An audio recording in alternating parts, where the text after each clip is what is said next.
my God. The James Wedmore is officially back on the Wow. Manifestation Bay podcast for what? The fourth time? I've lost count because we've done a lot of like joint episodes together. It's, So many I know, episodes.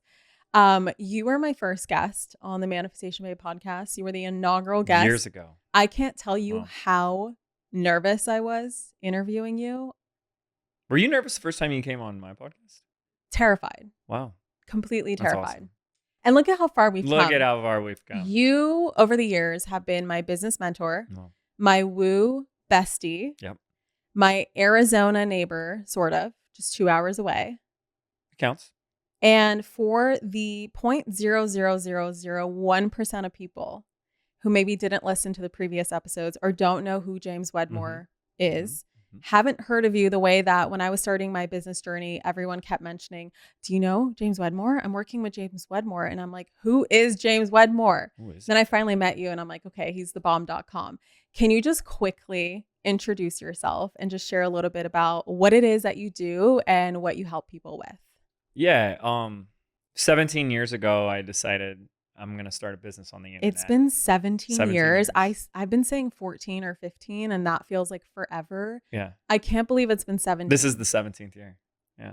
Wow. So back then it was, so I had graduated, I was out of college and I was bartending and, I like kind of hated my life and I was like, that feeling where it's just like, it can't be just this. Yeah. And you kind of like face this adulthood reality of like, okay, I'm not using my degree. The fun times of college are over. And you start having these thoughts of like, is this just it now? Is this going to be, my life? And I didn't want it to be. And so I remember going to a Barnes and Noble, sitting on the floor of the business section for hours because I had $78 to my name and I'm just gonna use Barnes and Noble as a library because I couldn't afford the books. And I'm just pouring I used into to these. do that too. Yeah. Thought I was the only one. Right. I mean, that's how they have like chairs in there. Yeah. I feel like that's the purpose. Yeah. Yeah. Exactly. Just read the book. And it's like, I read it, so I don't need to go buy it. And I remember a book. There's a lot of books, a lot of information that like changes our life. And we have these moments in our life. And I remember reading in that Barnes and Noble. I could take you to that Barnes and Noble. I could take you to that spot if it's still there. I love bookstores are all like closed now, sadly, but there's one in Scottsdale. I know. I was there yesterday. Yeah. And I was like, oh my gosh, there's still Barnes and Nobles. This is great. And it was chapter 1 of Dan Kennedy's No BS Business Success. And in the first chapter, he describes what an entrepreneur is. And it was like getting a reading from a psychic. It was like a personality test. And I'm like, this guy nailed me.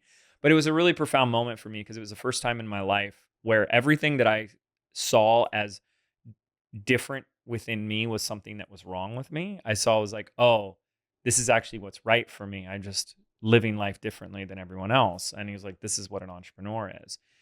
And that felt like it gave me some self-assurance, self-esteem, and some permission to do my own thing. And because I had literally had a friend in college. It's amazing. It's amazing. And we're going to go a couple places really quick. Because we're not just talking about myself. Go for it. And Catherine and I share video. I hope I can share this with people. But Catherine and I share videos of NDE videos, right? Yes. Near-death experiences. We have a very woo chat strain. And yes, yeah. And like, it's really profound. It's really, really profound watching these videos of people describing their near-death experiences. And one of the most common things they talk about is these life reviews. And in the life review, they say, we're really not present in our lives the impact that we're having with every human that we encounter on a daily basis. And I think if we could live our life that way, seeing that, I think we would drastically change how we show up in the world in an instant. Because I had a friend and I loved this guy. Like he was like, I wanted him to be my best friend. I thought he was just an amazing human. I just was like, he was like everything I wasn't. And I really like wanted his friendship and we met in college. And I remember one day in college, he said something to me so flippantly. He said, when are you just going to get a real fucking job? And that was the day I stopped trying to start a business, trying to do my own thing. And I said, okay, I guess I'll get a real job. And that's when I became a bartender. And one sentence that one person said that was probably so flippantly, like maybe he was just having a bad day. You know what I mean? And it like in that way, like had a really huge impact on me. Like I said no to things I wanted because I'm like, oh, I guess that's what you're supposed to do. But it's funny. So that's how I became a bartender. But it's funny because I don't know, like you want something bad enough. It's not like you only get one shot at it. And it's like the universe kept Yeah. giving me more invitations. And I remember reading that chapter, that book, and I'm like, this is who I am. So I started trying to do stuff on the internet, and I basically, this is 2007. I had the Wild. idea. I know. Was Instagram around back then? No, it wasn't around back then. When did it come out? So I first found Instagram in January. I remember this, January of 2011. Someone told me about it. I can tell you who told me. They're like, there's a photo sharing app where it's basically like, because we used to do, okay, I'm a little older than you. We used to do scrapbooks still. Not scrapbooks, photo albums. Yeah. So in college, Yeah. we would all have disposable cameras. We'd take photos and we'd go and get them developed. This is when I was in college. And it's like, this is just such a thing of the past now. And then we would like have photo albums of like our first semester in college and stuff like that, right? We need to bring that back, honestly. I know, it's great. Something tangible again. Yeah. So this was like how it was presented to me. So no, none of that stuff existed. And so in 2007, I came up with this idea of like, I'm going to create an online bartending school. I'm going to teach people on the internet how to be a bartender. Sorry, maybe I missed it, but what made you specifically go like, I need to make a course out of bartending? Like, yeah. I didn't share that part. So what I was doing is I was bartending, and then I like had a love-hate relationship for it. It was like, it was really fun, but like, I just didn't like my boss. I didn't like working for somebody else and all that type of stuff. So long story short, I started private party bartending, or what I called it being a mobile mixologist. I coined that little, Nice. the M with the alliteration there. And I started working private parties. And as soon as I did that, I had this thought that just kind of like planted, which is like, oh my, and that's like, I think that's at the core why so many people like having their own business, is this like little seed got planted of like, sky's the limit. What I put into this, how I think about this, what I pour into this can determine its potential. And the potential is limitless. If I work a job and I'm a bartender, I'm really limited by the hours I work, and like, hopefully you get a nice tipper. And it's like so much in someone else's hands. And I just never sat with that. I was like, but wait a second. If I do this, like, sky's the limit. And fast forward a year, Catherine, I had 15 bartenders and cocktail waitresses is what we called them, working under me. And we were staffing parties almost like, well, definitely every weekend. I wouldn't say every day of the week because people aren't having parties on Mondays, but like Thursday, Friday, Saturday, Sunday, every week, fully booked from San Diego to like Calabasas. And people were fighting over it. Was like amazing. And it was because I was going to Barnes and Noble and I'm reading these business books. And eventually I'm growing the business. So I had the money to buy the books. You bought, okay. And I was applying them. And then to answer your question, this moment happened where I go, all the people I'm learning from who are so smart are also getting paid to teach. And I go, I want to be doing this. Like, I love teaching. I didn't say I want to teach business. I just said I love teaching. I've always loved teaching. Yeah. And I know you do too. Mm-hmm. And so I go, well, what do I teach? I go, well, I'll just teach people to do what I've done. So that's where I'm going to teach and I made a bartending challenge. Specifically, or like running a bartending Both. business? I did both. Cool. Yeah. I even did a training on like how to get hired as a bartender, how to like how to set up your, all that stuff. I had a product. You're going to love the name of it. It was how to increase your tips as a bartender. This is 2007, 2008. It was called Tip Attraction.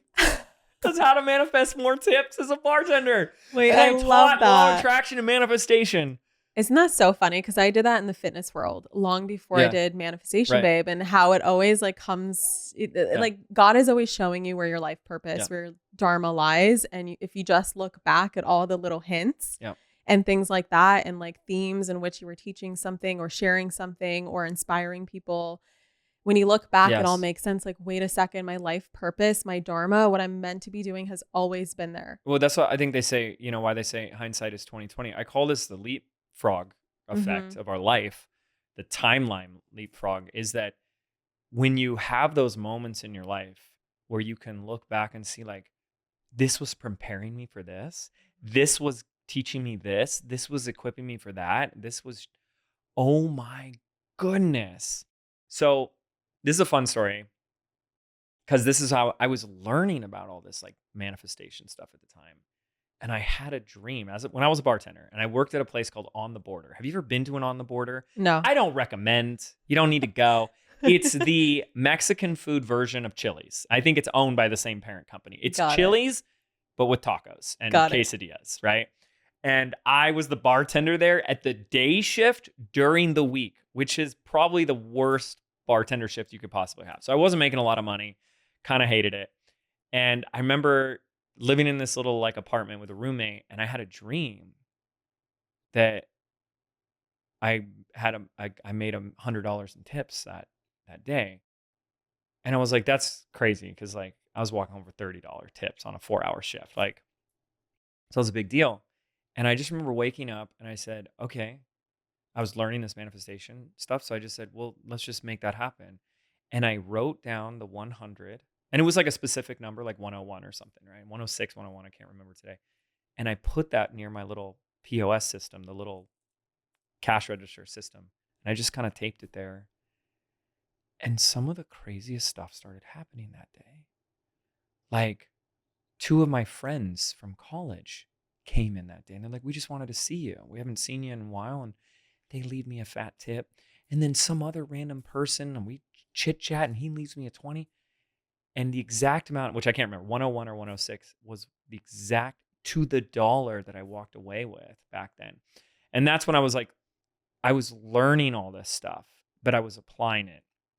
And I think, a lot of what I like to talk about today is like, obviously I never fully answered your question, but I help people get their digital products or their coaching. If you feel like you're a coach, you have a technology, you have information, wisdom, you want to do retreats, membership, course, you want to create a community, and you want to build a business around that, we're damn good at doing that. And that's what I've done for 17 years, starting back then. I had all that experience. I transitioned into teaching video, built a whole video marketing business and teaching people how to make YouTube videos and all that type of stuff. And now we, really do the business side of it. And what part of my life has been, and why Catherine and I love to have these conversations, is that I was very closed off, very closed minded, very skeptical. I probably was like an atheist in high school, Mm-hmm. a default atheist. I just like was very 3-dimensional. And so little by little in my life, I started to open myself up to that. And there's a whole story there. But the more I opened myself up to that, and it's like applied spirituality, Yeah. the more my logical left brain, ego, male pride brain just saw evidence in that. And it was like being a scientist and you do a little experiment, and I just keep seeing these like miracles and synchronicities. Like, no fucking way. No fucking. How do you have a dream that says you're going to make $101 in tips today, which is 3 times more than you ever did, and then you did to the dollar that day, and you just kept opening yourself up? And I think when people hear the kind of conversations and distinctions and education that you bring to the world, I'm always a big fan of saying, like, this doesn't happen in a vacuum. Growth doesn't happen in a vacuum. Like, we have to, like, that's the whole thing, is like, we're living this life and we're having this 3D experience.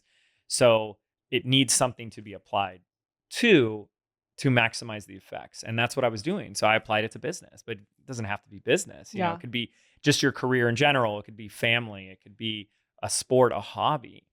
And what I noticed is the more I was opening myself up to that in my life, the more my business grew. And obviously, you're nothing but the same. Yeah. And so I think today, if someone were to say, like, what is your uniqueness that you bring, is I think it's a gift for me to be able to merge a world that feels more like the 5D with some 3D practicality of business and marketing. And when those two worlds come together, it's like, it's a quantum leap. I think you were so gifted in bringing business and spirituality together. It's like this blend of the masculine and feminine coming together that you do so, so beautifully. And I think that's why you are so good at hitting such a broad range of people, such a broad range of an audience. I remember being in your mastermind, Mhm. and even within the mastermind, there were people on various Yeah. degrees of spirituality, Right. various degrees of business. Some people came to you like purely for the woo. Some people were like, I'm not here for the woo, I'm Right. here for the business. But yet we were all still in the same room and you attracted all of us to you. Yeah. And I think that that is, it definitely makes you unique. Like it's definitely one of your gifts, one of your talents in being able to help such a broad range of people. Yeah, and I obviously I appreciate that. It's very kind of you to say. I think that was just my journey. I was started very 3D. Yeah. I had this dad, which my father has in his own way like probably the greatest influence on my life because there's that book Rich Dad Poor Dad, and he was the rich dad poor dad. He himself was rich dad poor dad. He was the most like top 1% most successful real estate agent in Orange County, California, which is multi-million dollar homes, even back in the 90s in his heyday. So he was winning the awards. He crushed it. And so here's this money. And at the same time, he had one of the most like intense scarcity, poverty based mindsets I'd ever seen. And he made enough money to send me. It was such a unique experience to grow up in. He made enough money to send me to the super rich school down the street in the next town over, Newport Beach. I went to a private school called Harbor Day School. Someone listening is going to know exactly what I'm talking about. So it was like, it's like $10,000 a semester for your first grader Oh my God. in the 90s. Okay. So you're not going to, so my dad in the 90s, because that's relevant because of like inflation and stuff. Yeah. In the 90s, he was pulling 400 to 500,000 a year in commissions as a realtor in the 90s. Like that's good money. He was making good money. And I was the poor kid. I was teased and made fun of for being the poor kid. So on one hand, I'm seeing the hardest working workaholic man ever. And I'm seeing success from that, but it was never enough. There was so much like scarcity in that. And then I'm going to school with the wealthiest, disgusting wealth. Like kids would go, ha ha, you don't have a yacht. And it's like, how many homes do you have? And I was like, we just have the one. And they're like, why don't you have a second home? Why don't you have a third home? And most of the kids had 3 homes, they had like, their main residence, they had the mountain home, and then they had some third place overseas or something. And then I almost said beach home, but that was right. No, your home their is the beach main home. home was their Yeah. beach home. Like they Yeah. live on Newport Harbor, and so there was this incredible like array of that growing up. And I don't know where I was going with that, but he was so rooted in that 3D. And it was so the 3D paradigm of like, you work hard, and if you work hard enough, you'll make it. Did you have to work really hard at undoing that? Ironically, yes. Yeah. And then I had my mom and sister. Same, bro. And well, yeah, and there's a whole story there, but I had my mom and sister, and they were like the airy fairy ones. So like, I think I saw both worlds, and I took the pieces that I liked from each, and I made my own. And there was a moment, because my dad, he was born in the 30s, and his parents, my grandparents from my dad's side, emigrated to this country during the Great Depression. So they're, first generation in this country, just total broke, and they were entrepreneurs. They started a auto mechanic. My grandfather was an auto mechanic in Pasadena, California, and my dad grew up in that, and so he's passing it on to us, this generational, curse of poverty. Because like I always like to joke and say, I don't know, I've said this before on your podcast, where like my dad would be the most lenient dad in the world. Like he didn't care if I did anything. Like he didn't care that I got in trouble. Like, he saw me. He would take us to Tijuana, Mexico to buy M80s, which is like basically like half a stick of dynamite. And then we would like go to the local construction site and like blow up porta potties. Like and he thought it was hilarious. Like however, if you left the door open with the heater on, with the lights on. if you left the lights on, like There was My hell to dad was pay. the same. Wait, we have the same Right. dad. Growing up, I'll never forget. My dad like never cared what I was up to. Parties, Yeah. whatever, just don't get pregnant. But if I left the lights on Yeah. or made too much food or something, like something where I used too many Right. resources, I was fucked. Yeah. So you grow up in this, and you cannot help but adopt. You can't help it. All of us, to some degree, are adopting that same worldview, that same cognitive lens through which they see the world, which is, I work hard and maybe I'm successful, but it's never enough. And everything costs money, and money doesn't grow on trees. And you're wasting money here and you're wasting money there. And it's like, if you got to leave the room to go to the bathroom, you turn off those lights.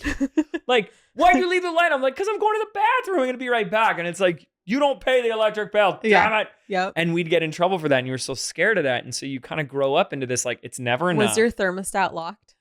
He would definitely had to like, do not touch the damn thermostat. But here's the other thing, is that we didn't have air conditioners because he didn't want to pay for the air conditioning. So there's about a month in summer where it's like, you got to sack it up. Like, Yeah. we didn't have AC. Like, you're just, because he didn't want to pay for it, And it's like, you're just dying there. And it's like, well, go outside, So Sit do in you the- purposely leave lights on now?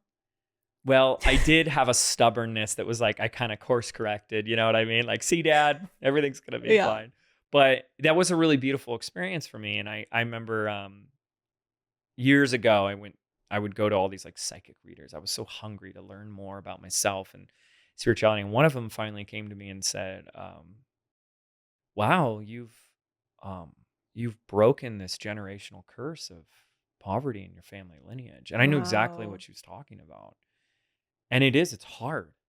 It's hard to break free of that, because first you got to see it, and you got to see it separate from yourself. And so that's why I use that phrase, the cognitive lens, because we all know that metaphor of, you go skiing or snowboarding in the mountains and you wear the polarized the goggles, and they're Mhm. orange, and you're like, wow, everything's orange. When I look at this, an hour later, you don't notice that anymore. Yeah. That's just in an hour. And then at the end of the day, or when you go break for lunch at the chalet, you take the goggles off and you see clearly again. And so we've had this lens, this view, this model of the world, and we don't question it.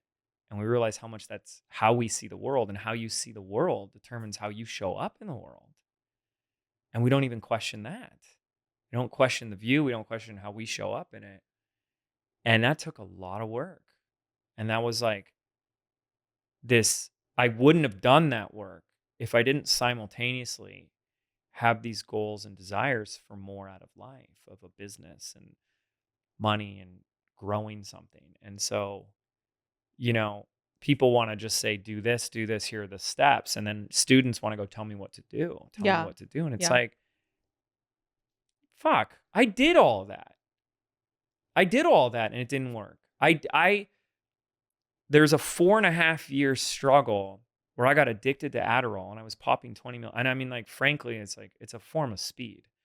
It just is intense. And I'm popping 20 milligrams a day. I dropped down to 145 pounds, and I'm waking up at 9 a.m. and sit in front of a computer until 2 a.m. And I would do that 7 days a week. And I did that for 4.5 years, and I had nothing to show for it. And I feel like that's such a pattern recreation from your dad at the time. Yeah. Like the mindset that you took on, that you have Yeah. to work really, really, That's really it. hard. And then, you felt like your dad had nothing to show for it. So here you are essentially Yeah. recreating that so that you can heal it. Yeah. Oh, beautiful. Absolutely. Yeah. And then you go, oh, there's this other way. And I think what I did is I integrated both as much as I could, and still do as much as I can, into my life. And what I see today that I attract are, like, we're going to use this distinction of like 3D versus 5D, because I just think it's a fun way to look at it. It was Yeah. like people very 3D, which is like, tell me what to do and I'll do it. And if I work more, I'll get more, and all that type of stuff. That's wonderful. That's great. And then people that are very like 5D, which can be like very ungrounded. Mhm. You can even hear it in the way they talk. It's kind of just like very generalized. And it's like, I didn't understand a word you just said, you just, man, You just feel the vibes. and I like to work with both of those.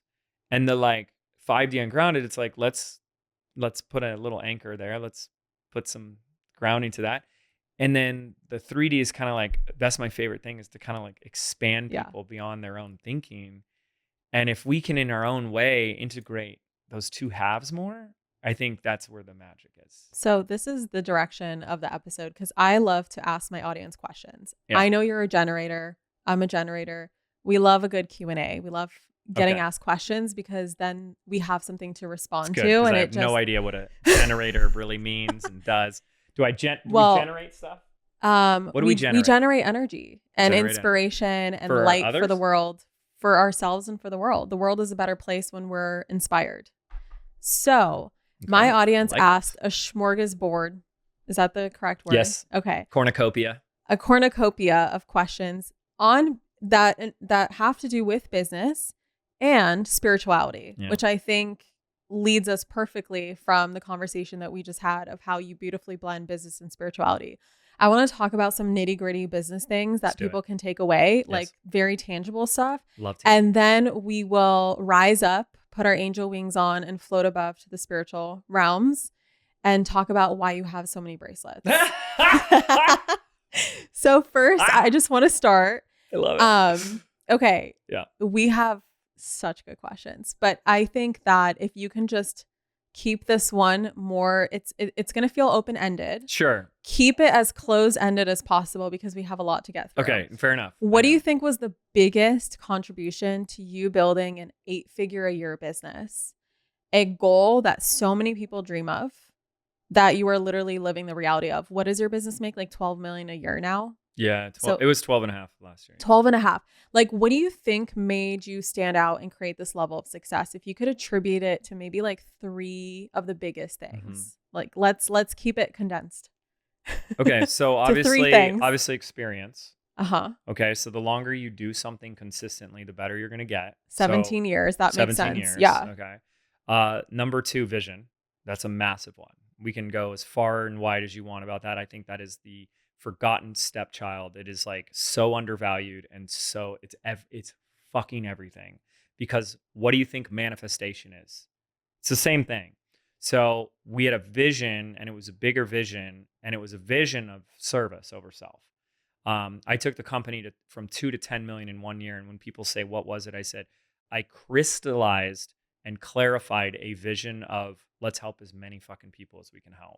I love that. And there was, when it's that clear and that powerful, and it's about others, fear, that it's like, fire snuffing out the oxygen. There's no room for fear. It just can't.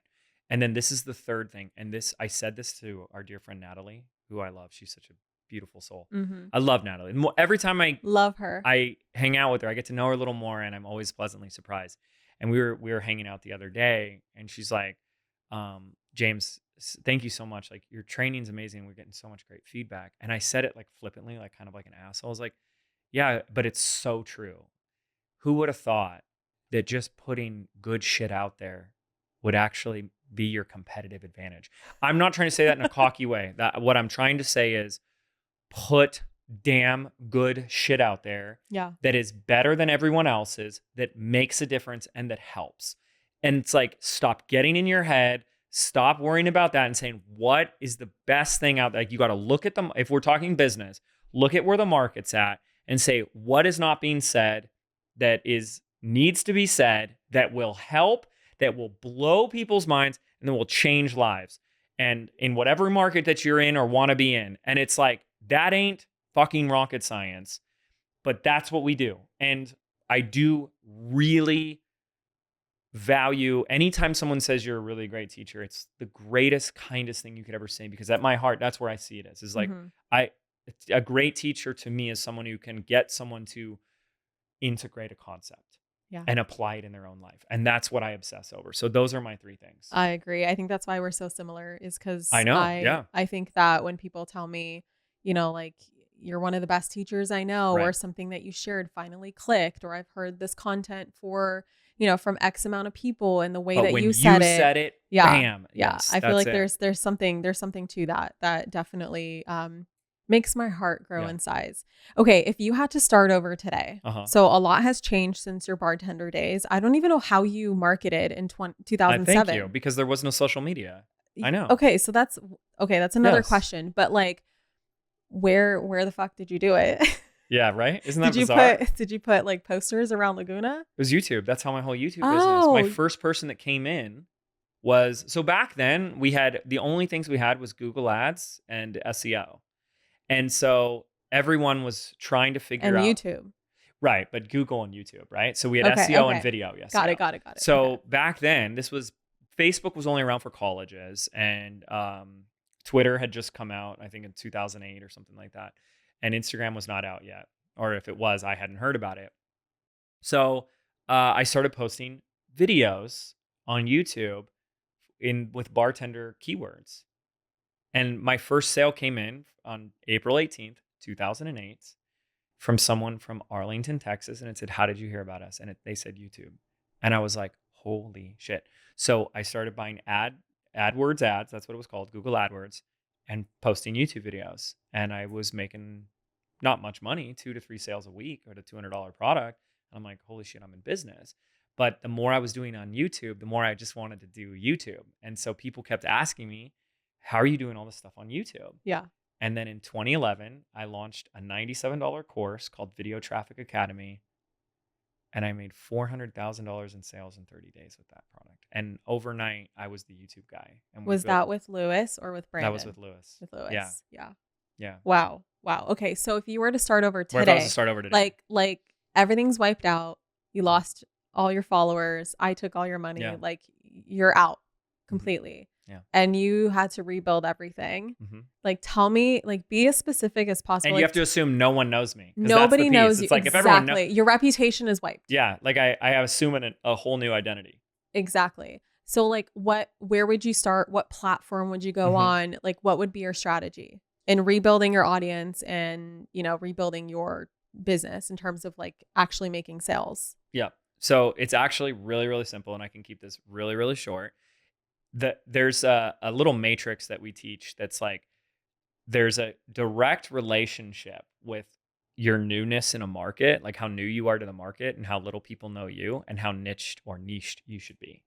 So the more new you are, the more niched. And that allows for more specialization. It's like a sharp knife. It cuts through the noise. If you're broad in general in a market that's established, like you're screwed if you're brand new. You know what I mean? Because it's like you're just competing against so much.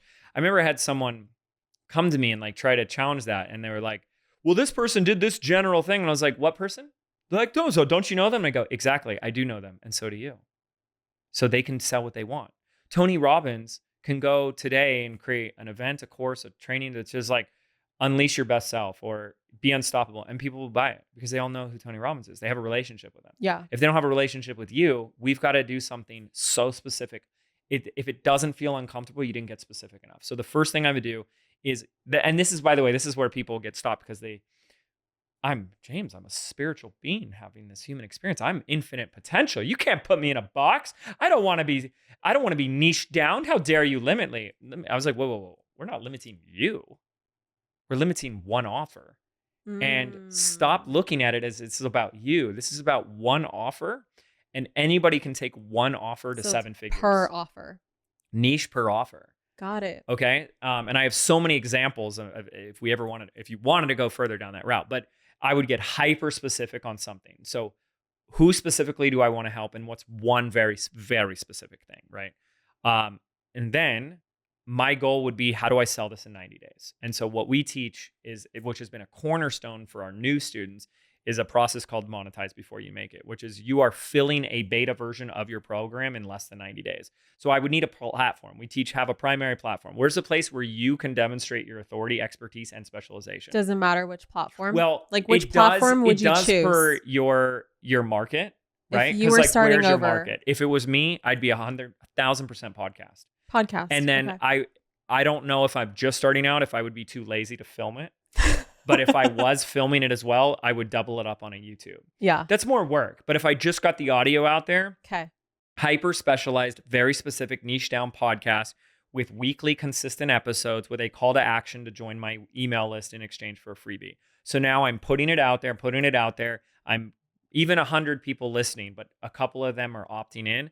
But then I'm using Instagram not to do anything else, but to really promote the podcast. Mm-hmm. So that's like the daily thing. I'm doing Instagram daily with a call to action, and then weekly with the podcast long form content. Because my whole gripe with this is if I think people are vastly in the online, not influencers, I'm not talking about content creators, I'm talking about the online expert space.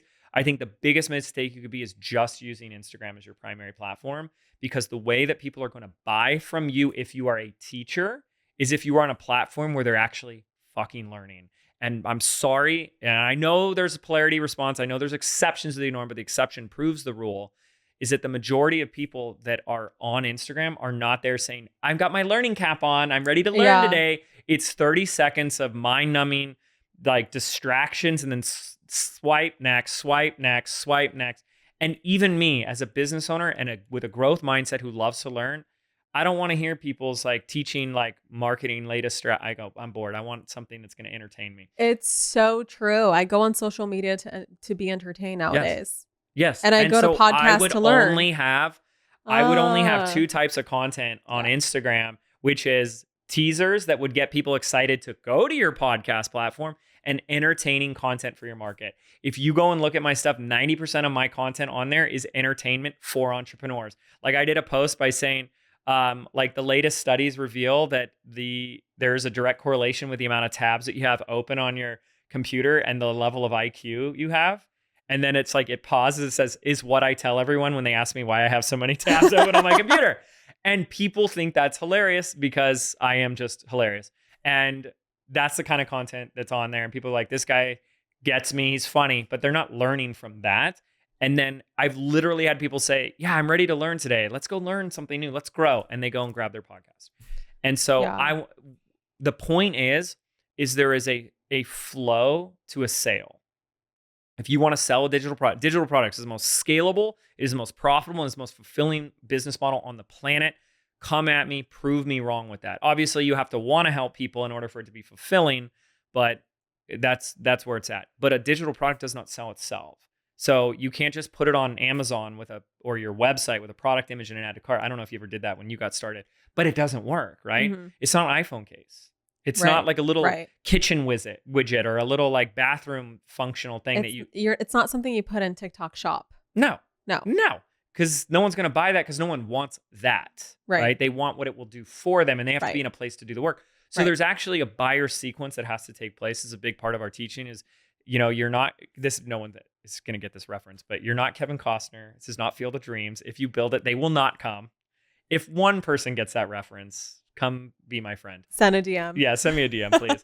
If you build it, they will come. They did not come when I built it. I had to learn how to actually market and sell it. And there's an entire sequence. You kind of have to find them too. Yeah, exactly.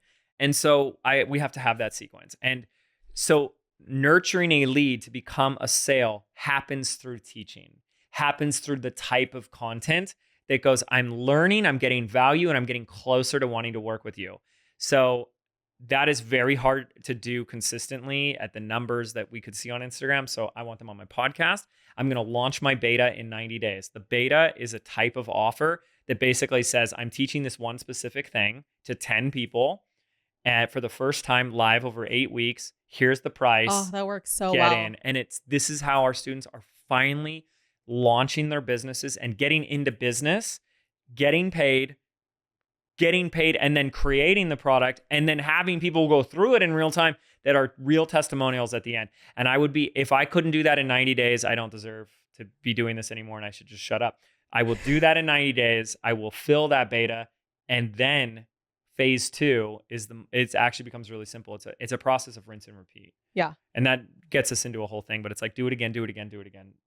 Bigger and better. Monetize before you make it is so motivating, first of all, because now you have a fire under your ass. You literally have people's money. You have to create Someone just paid you for this. It's like, show up and do it. All the limiting beliefs, all the fears, like you're going to have to figure out how to deal with them finally. Like you're going to have to address them once and for all, because you got to deliver. People paid you. I'm such a pain in the ass coach. I'm like the worst, because what we did, and like the way we deliver everything is this metaphor of this stroke of genius I had, this huge massive insight of building my own business like a Lego instruction manual. So if you ever play with Legos, it's step by step, and you will. As Ryan gets older, Oh, I you will know. have a house full of And I'm Legos. going to step on all of And them. I'm probably going to be the one buying half of them. Probably. And you're stepping on all of them. You got to wear shoes in the house, but they're step by step. And so when you start putting the step by step into your own business, you have more structure in your business, the more freedom in your life. And what I created with my program is, instead of just a bunch of training videos, it's that step by step instruction manuals. So there's a step by step instruction manual for how to run the monetize before you make it. I mean, it is foolproof step by step. Like, you follow that, and if you can read, if you can follow simple directions, like, you're in business. And there will still be people, because all of our fears come up, all of our imposter syndrome comes up. So, like, we'll find a way to not do it. Yeah. People will find a way to not follow the instructions, or sabotage the instructions, or themselves, even though it's like, step 1, add this button here and type in this sentence and click that link. You know what I mean? And that's just how we're wired. It's really funny. I tell people all the time that if you want to like get the greatest personal development masterclass you Start could a ever business. get, start a business. It's so Become true. a parent and start a business. Yeah. I feel like those two things, I've never had to face more Yeah. goddamn fears Yeah. on like a monthly, weekly, daily basis. Those are the big three, and get married. And get Get married. married, have kids, run a business. And if you're doing all three of those, which I am not, then you are just an impressive human.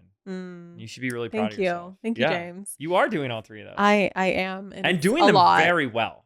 Thank you. Yeah. Thank you. And I really appreciate we've all that. watched you do all three of those. We watched you start a business online. Yeah. We watched you fall in love.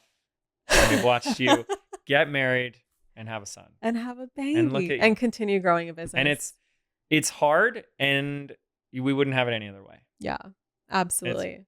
That's what we're here for. Okay, let's say you can only choose one: email list, podcast, or social media. Email list. Email list? Any day. Yeah. Without a doubt. I agree. I would never tell anyone to just choose one, though. So just so we're clear. Don't worry. I just wanted to see where it is in the hierarchy. Yeah. Okay, for the people who... It would be email, podcast, social. Would you say for the people who hate social media to have a podcast?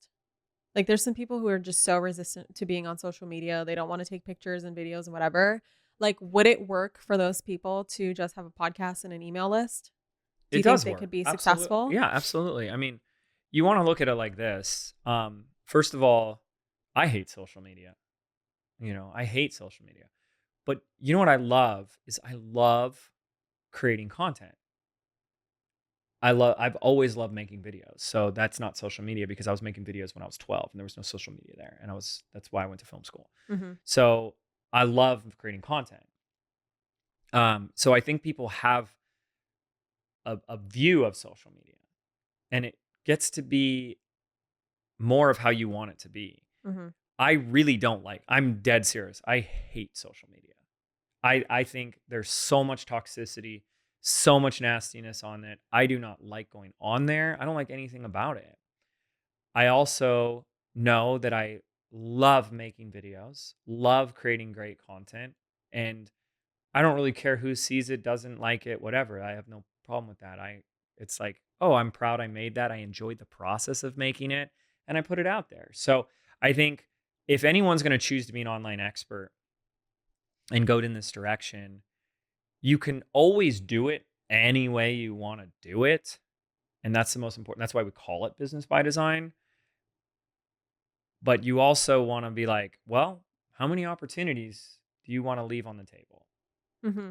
And what I do love about social media for a business is that you get found. You get discovered by new people that wouldn't have found you other ways, And I love that. So, but I hate social media. Yeah. You know what I mean? I would agree. I don't love social media, but I love the people I connect with. Yeah. And unfortunately, I have to sift through the people that are just sending me hate messages in order to get to the other people who, love my work and I love them. But it makes it so worth it. Like when I do have those genuine connections and I know that I am transforming people's lives and people love that they have a place to connect with me, like as a human. about my work, it just makes it all worth it. But yeah, I I mean, like, totally agree with you. just a little random thing is like, you want to get on a site where you're like, I want to stay in touch with my friends, so I'm going to follow them and all that. And then you go on the next day and everything in your feed is anything but your friends. Yeah. And you're like, I didn't ask for this. Yeah. And I was like, I don't want this. Yeah. Like, I want to see where's Catherine at on her trip right now, and like, how's she doing? And yeah, I don't know. Well, obviously, I see your stuff because you're a big name and you know what you're doing. But if it's just like my friend, like, I never see that stuff. yeah, yeah. And that's just always such a bummer. So The algorithm. I love that thing is like, use social media, but just don't let it use you. Yeah, it's a tool. It's a like tool. anything. Money's a tool. Yeah. Fame's a tool. Social media is a tool. Business is a tool. It's all a bunch of tools, and it's not the tool that's making the decisions. It's the human behind the tool. Yielder of the tool. Where do you balance like how much to give away for free? This is the most $1 million question. It is the $1 million I question. need to know because the people need to know. But like, just to give you some context, like for the person or for the example where James is restarting his business. Yeah. So you're going and creating a podcast and you're creating super niche content. So what are you talking about and sharing in the podcast versus what is going into the course that you're selling on the podcast? This is the most common question. Yeah. And I answer it inside my paid program. That had layers Business to by it. Design. That is hilarious. That is more funny. Sign up via Catherine to get her bonuses. Like, I think he just answered the question by not answering it in a weird way. That was like a double entendre kind of answer. Okay. We could do a whole hour just on this. So I have to like really, keep it short. Yeah.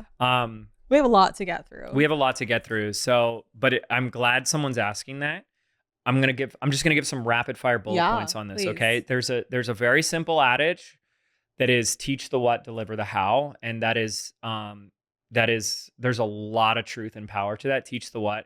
I literally have your voice repeat that to me every time I go into creating content. It's also teach the what and teach the why. The why. Yeah. And then, because if they don't know the what and the why, they won't listen to the how anyway. Well, they don't care about the how. You won't do the how if you don't know the what and the why. Yeah. So you got to start with the what and the why. And that's the first piece. The second piece I'll say is that the market matters. And if you are in a competitive marketplace, it's like I said before when someone said, what do you attribute to your success? Your competitive advantage is providing more value for free upfront than anybody else. And it's like embarrassingly simple for me that I will just help people more. Like, people join one of our free mini courses called Your First 100 Leads. And the number one thing people are saying is, I got more value, traction, and results from this free mini course than $2,000 marketing courses I've got. And well, that's what I want for people, because I also operate from a life philosophy, a spiritual philosophy is you get what you give. So if my focus is not, look, we can just end the episode after this because this is all that matters, is stop focusing on what you're going to gain and get and make the attention on, am I giving?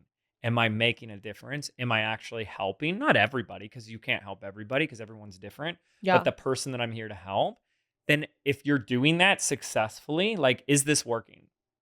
Is this helping? Then it's always going to come back. Always, always, always. And my thing is like, if it stops helping, I'll stop doing it. The moment it stops helping, okay, this isn't helping anymore. Okay, great. I'll change it, or I'll do something different. And that's what I focus on. And then the last thing I'll say here, and this gets into a whole nother thing that I'd love to geek out, but we won't, I started saying this in 20, I feel like that person that's like the canary in the mine shaft. I'm just like telling people this in 2017. It's on record. I went on stage at a Kajabi event with 2,000 people in the room, and I started saying this, and I was like, people aren't listening to this. And I said, if you want to thrive in this space moving, and you're going to know exactly what I'm talking about when I say it, because when you started doing this, you're the only one doing it. Now you have a lot of little, and it's okay, it's no judgment, but like manifestation, little copycats, whatever. That's fine. It's great. It's not an issue. But we need to hold, this is where like you balance the masculine and the feminine, the woo and the business, is that we want to sit there and operate from a place of saying abundance. So somebody else doing something similar in the same market doesn't mean I don't get to do what I'm here to do. Mm-hmm. And there's truth. But then you would be ignorant to say that there's no such thing as competition. Mm. Okay? There is absolutely there's competition. If you're saying competition it doesn't exist, then you are looking at your prospect and consumer and saying they don't have any choices but you. And that is the most ignorant thing to say. Of course they have choices. Your people that come and work with you had options and they chose you over somebody else. That's just a fact. They could have gone and worked with somebody else, but they chose you. So when we balance those two together, we're in a beautiful place. We're not, oh no, I'm having a bad week because someone else is doing something like me. But we're also not getting lazy and ignoring the fact that someone else could be weighing why Catherine or somebody else, Mm-hmm. right? Yeah. And so what I went on stage and I said, if you want to be the next generation of these online experts, these thought leaders, you must, in what you offer, because one of my things I love to obsess with is crafting irresistible offers. It's my favorite thing. You must be willing to transcend content. Go beyond content with what you deliver. And you know what I mean by that, right? Like when someone works with you in your programs, we're not just sitting there going, okay, I'm reading a book or watching a video and it's just talking. Yeah. It's the people that are successful today have created something that goes beyond just, and it makes the question, this is why I'm saying this, it makes the question you asked null and void. Because if the question is, what content do I gatekeep and what content do I give away? You've missed the $10 million question, which is, how do I create something that goes beyond content? Mm. How-to content, teaching content. How do I go beyond teaching? Information is the transference of knowledge from my brain to your brain. Yeah. And it's only one form of value distribution. When you've seen this, you go do a retreat, you do an experience, you do exercises, processes, journaling, meditations, and all of a sudden we're creating an experience in a world It's so true. that creates this environment for transformation to occur. Yeah. That's what people want today. That's what they're looking for. And when you create that yourself, first of all, you've created something completely irresistible. And number two, you create something that doesn't matter. Do I give this part for free or do I do it? The whole thing is an experience. Anytime you've gone to a retreat or an event or whatever, none of that could have been copied and pasted and delivered in the same way on an Instagram video or a podcast. Hell no. No, you're so right. Yeah. Like on my podcast, I'm not putting the transformational meditations and hypnoses and, like you said, journal and the prompts shares and wins that your people go through every week as we and the engage community, and crack ourselves open and discover something. And then what I tell our students is like, you got to share your breakthroughs because your win is everyone's win. Your breakthrough becomes everyone's breakthrough because we're going through this together. Yeah. And I discover my blind spots. And I said this to Catherine before we started. I was like, thank you for what you've shared with me about some of the things that you've gone through. Because I was like, that hit me like a ton of bricks. I was like, I'm doing the same thing. And it's like, that's no man, no woman is an island. Like we learn through each other. We're each other's mirrors and teachers. And it's like anybody who starts looking at what if I craft something that is not just a bunch of videos that someone could Google. And that is just the most, why would I buy this? I could just Google it. And it's like, well, why don't you create something that you can't Google? Ooh. Ooh. And that's what I'm getting at. So good. Okay. We're still We're only like 3 out of 100 and I'm sorry. No, we're good. We're good. You want quality or quantity? This is definitely going to be be a two-parter. Oh. We'll just put it that way. Going off of like, you're still brand new. Okay. Just that mindset. Yeah. Are ads necessary or only later on? Are they not at all? Right. Or are they in the beginning, or like, where would you start advertising? Yeah. I always hate this question because I feel like Perfect. Yes, it's kind Do you like any of my questions so No, far? no. Listen. I hate that someone is asking this question because it makes it sound like you're trying to find a glimmer of hope that I don't have to use ads, right? Like, can someone please tell me you don't have to use ads? And I'm not going to reinforce that. Here's what I'm going to say. when it's life and it's business, anything that you want requires giving something. Mm-hmm. Okay? That's Yeah. just the way it is. In business, we are giving two resources, one of two, time and energy or money. Mm-hmm. Okay? Yep. So when someone comes to me and says like, is it possible to do this without ads in that regard? They're basically saying, is it okay if I just continue to give all my time and energy and then I can just hold on to money? And I go, why? Why would you build something where the only way that you get what you want is when you have to give more of you, when you and your time and your energy is more valuable than a replenishable, infinite supply called money?